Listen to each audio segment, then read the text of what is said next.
Where can you go glamping at a cool, Tulum-style sustainable site that feels a world away from it all, even though it's just a stone's throw from a city?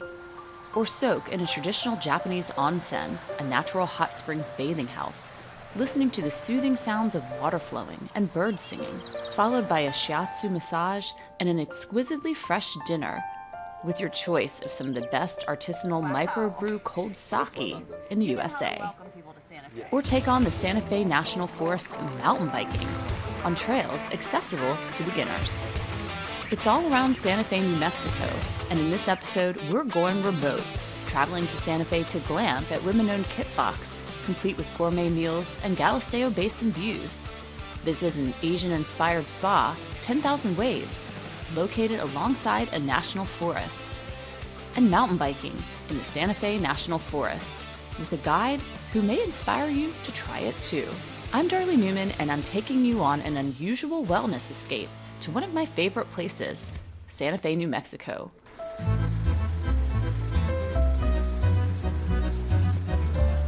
Glamping is one of the top trends in travel right now.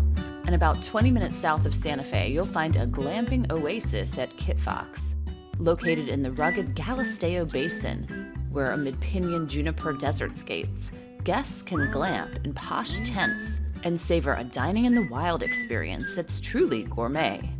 Oh, and there's cornhole. This is like a really far cornhole. Yeah, I know it is. I think it's regulation distance. Oh, look at that. That's me and Jen Kolker, the owner of KitFox. You know you're off to a good start with an interview when you get to do it playing cornhole. I'm wearing my cowboy boots, jeans, and a southwestern print pastel button-down with a denim baseball cap. Throwing bags with Jen, who has on a flat-brimmed cowboy hat and cream-colored denim jumpsuit. She could be in Santa Fe or Brooklyn. She's showing me around the 11-tent campsite, where the cool kids come to do yoga and stargaze under New Mexico's big skies. So Jen, what inspired you to start KitFox? You know, I was born and raised in New Mexico. Personally, I really needed a place to disconnect from daily life and reconnect with myself and nature. And KitFox is really the perfect place to do that. What are some of the elements that make it sustainable? We're completely off-grid. All of our power comes from solar power, from the lights that illuminate at night to rechargeables in the tents to our bathroom. Everything is provided from the power of the sun, which is awesome. We pass a sign that warns of rattlesnakes, coyotes, lightning strikes, and high winds, and ends with walk with awareness. I stare down at the small rock footing lining the trails to the tents and start to scan back and forth to look for what stood out to me as the most dangerous on that sign: rattlesnakes. After all, we are camping in the wilds. Though sometimes it doesn't feel like that, because KitFox has hot showers and flush toilets, which are shared among guests, and other amenities you might want if you're glamping. We come to a large canvas tent, large enough to walk into standing up. The floor is lined with a thick woven jute rug, and I look up to see a queen-size bed accented with southwestern patterned pillows. A wooden bench at the end of the bed is lined with a fluffy sheepskin throw, and I notice phone chargers and an electric fan. I love how you decorated this. I mean, it's very like Southwest clean white, cool, and there's a gecko. Oh, hello. The gecko came on cue. Friends, I love it. I love it. Well, welcome to your tent, Darley. It's beautiful. Oh, thank you. I used to backpack a lot when I was in college, and there so much preparation is required for that. And you know, when you get busy in life, sometimes you just don't have that option. But I feel like you still need what nature provides you. So I really wanted to create a place where you could just pack an overnight bag, show up here like as if you're checking into a hotel in terms of what you bring with you. We have everything else that you need, and I think that's one of the things that's most special about this place is you really have 360-degree views. You can see from horizon to horizon. This is July in New Mexico. I love seeing right now the storm rolling in. I love that about New Mexico because it's so dramatic. Yeah, absolutely. I think it's nice because you kind of have the safe space. You can see so far. It feels like it's close, but a lot of times it's far enough in the distance where you just get to get a nice sky show. Yeah, nature show. Yeah, it's beautiful. The cinema. Yeah, exactly. Jen invites me to partake in a craft cocktail and to check out the common areas, including a lounge with games and nooks for reading while dinner is being grilled. The outdoor kitchen is impressive. Chefs are grilling up a number of whole fish, stuffed with lemon and herbs, and grilled over hot coals. Whole, fresh carrots and broccolini are sautéed on a large griddle. Yesterday was amazing. Around like dinner time, the sky was just like orange and pink and purple. You know, in every direction it looked different, but it's gorgeous. So every day it's different, which is really cool too. And even just when you're out here throughout the day, sometimes, you know, the sunrise to sunset, the variety is like amazing. So it's really cool. And then dark skies too. So New Mexico has a Night Sky Protection Act. And so a lot of, even in town in Santa Fe, it's a lot darker than you'd expect in other cities. But out here where there's minimal light pollution, it's even, you know, more incredible. On a night that's clear and has no moon, I mean, you can see the Milky Way. It's really awesome. So That's amazing. That's the best, actually, Yeah. because there's not so many places where you can see that anymore. Oh, for sure. So, yeah. The best kind of camping. Yeah, absolutely. It's glamping.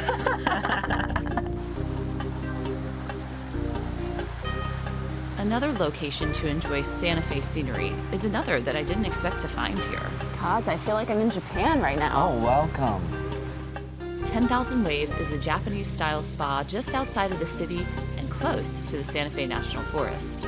Modeled after a traditional Japanese onsen, natural hot springs bathing houses, 10,000 Waves offers Japanese Shiatsu massages, hot tubs for soaking, and even rooms for guests to stay the night. You know, we try to be like a Japan unique, but mixed with Santa Fe.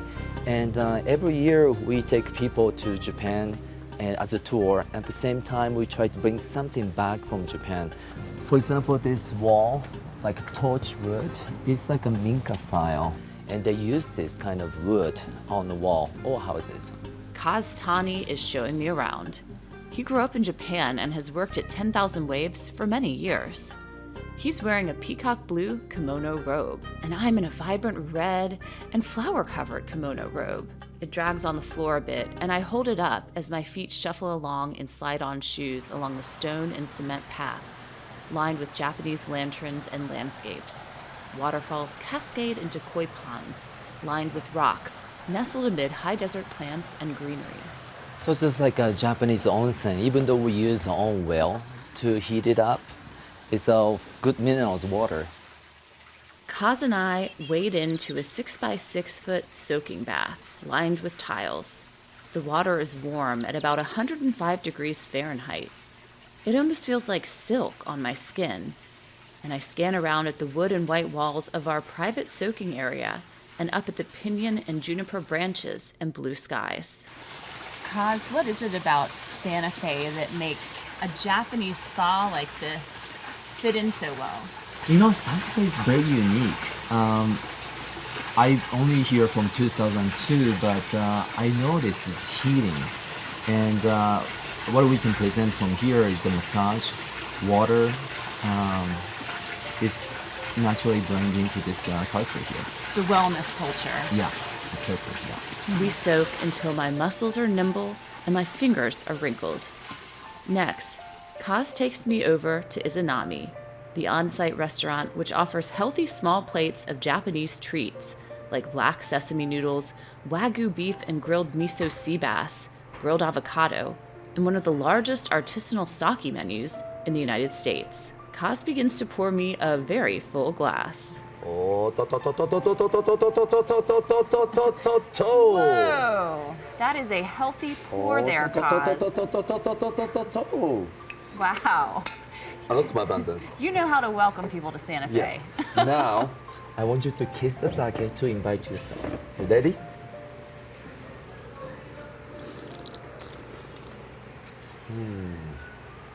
Ooh, Fantastic. very good.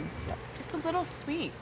It is the special yeast, and it's from Nagano. It means return to the mountain, and it's unpasteurized sake. It's very unique. Very good. Now, this is a lot of sake you have here. Yes, we do seriously. Serious sake tasting. Yes. Serious sake and spa time in Santa Fe. To cap off our unique wellness vacation, I'm traveling to the Four Seasons Resort Rancho Encantado, a luxury resort just 10 minutes from downtown Santa Fe, amid the Sangre de Cristo foothills and up against the Santa Fe National Forest. For lovers of nature, this is a top resort to experience, and and one I've actually visited a few times, with more than a few celebrity sightings.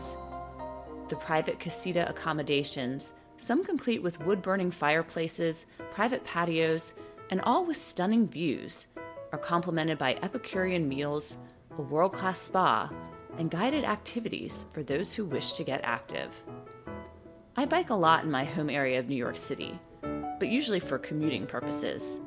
While I wouldn't call myself an avid cyclist, I've ridden bikes since I was a child growing up at the beach in South Carolina.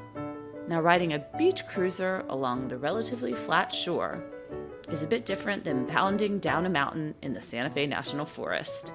But that's exactly what I've signed up to do on this wellness vacation in Santa Fe. We travel in a van to a high point in the foothills, where travelers have their pick of extreme and more serene cycling trails.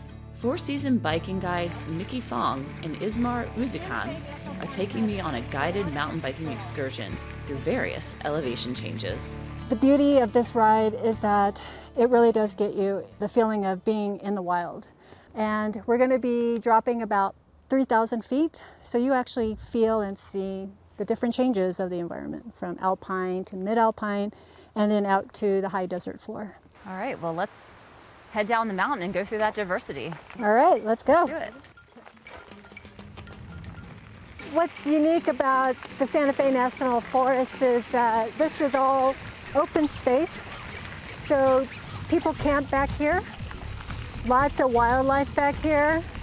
Santa Fe is a mountain bike destination. We are one of IMBA's ride centers, International Mountain Biking Association. We have a lot of premier trails like La Tierra trails, Dale Ball trails, and numerous mountain trails.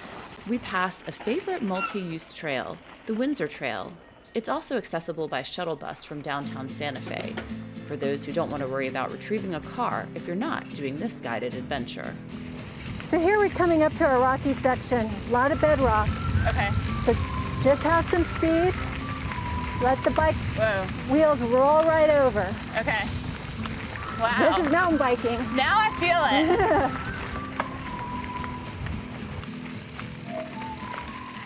So I'm gonna stop right here. Okay, so here you see in the distance the mountain range. That's the Jemez Mountains. And that is actually a supervolcano. There is a large caldera, and there is a national preserve called the Valle Calderas. And if you see this rocky outcropping there in the distance, that's where the ride will come out of the canyon. Because right now we are at 9,000 feet. Where we started was about 10,000 feet, so we've dropped quite a bit of vertical feet. I like this trail because it's a mix of maybe easier riding with a little bit of a challenge along the way. Those rocks can challenge you. And you know, myself as a mountain bike guide, I will help people through difficult sections. I'll give them a heads up. But and how I'm able to do that is because I learned through my women's cycling club. And what's unique about that is we have women instructors, and instead of relying on the boyfriend, husband to teach us how to ride, we have women instructors. So it's great. It's very empowering. And I'm able to relay that to my guests when we're coming up to a difficult section. I show them how to ride it, and when they ride those sections, they are like exhilarated because they conquer something that was difficult and that they didn't think they could do. And this is mountain biking, definitely. This is mountain biking. For sure. We're in the mountains. For sure. We ride further down the mountain, through a passing rainstorm, by wildflowers and Pueblo lands, and we come up to the final point of our ride. Woo! Wow, this is a view. So we've exited out of the Santa Fe National Forest into this grand vista. So we see the Jemez Mountains in the foreground there. Santa Fe, or downtown Santa Fe, is to our far left.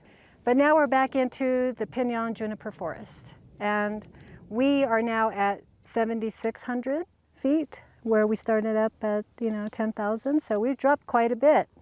I can't believe how fast we came down the mountain. It's pretty amazing, huh? Well, thank you. Every time I mountain bike now, I'll have these little tips in mind. Good confidence builder. Excellent, you rocked it.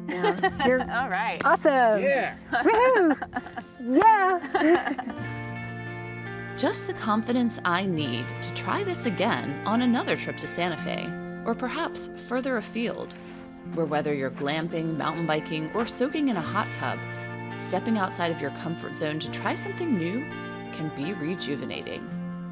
I'm Darley Newman, and I appreciate you joining me on another adventure through this podcast.